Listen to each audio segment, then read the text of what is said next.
So what's up guys, welcome back to my channel. Ngayon po guys, papakita ko sa inyo yung mga race bird ko pang next year. So hindi po ako lalaro this year, pero next year po mas older bird na sila. And yun po, sana po magkaroon tayo ng magandang performance. At yun pa po, guys, let's go.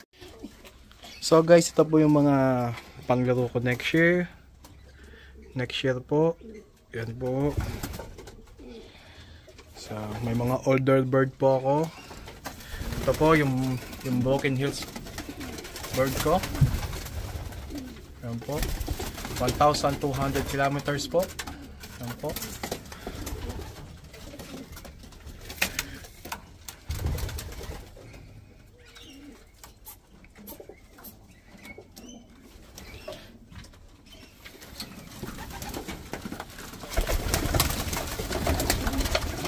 Ayan din po yung checkered na yan.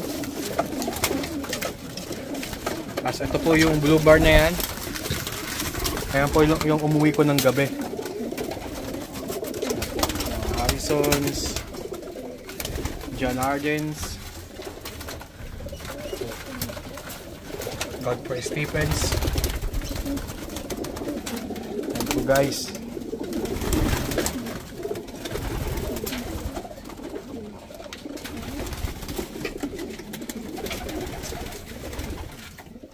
So guys, di po ako maglalaro this year, pero next year po, sure po ako maglalaro na ulit ako. Medyo na-busy lang po sa ating kalusugan at sa ating, ating pag-iisip. Medyo alam nyo na po, hindi na po ako magsasalita kasi po medyo private na po yun. At ito po yung mga team ko pang next year.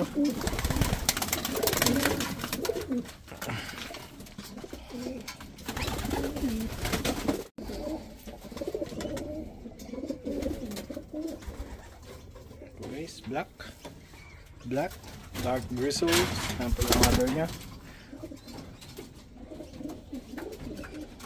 Ito po yung mother ng black bristle. Ito po yung tatay. So ito po yung gristle na to. Siya po ang lumipad po siya ng Kilpie 800 kilometers, and then following year nag 700 kilometers po siya. 700 miles po siya is 1,200 kilometers.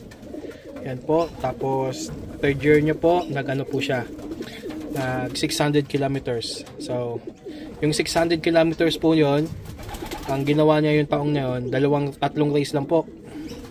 Isang 300, isang 400, tapos jump po siya sa 600. So yan po siya. Yan po yung anak niya. Ayan din po. So nagmana sa kanya, Grisel. So ito po yung tatay, yung pinarisan po niya.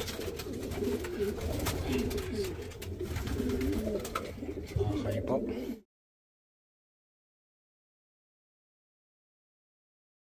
So guys, thank you for watching. Sana magustuhan nyo ang aking pagbabalik sa aking YouTube channel. At see you, bye!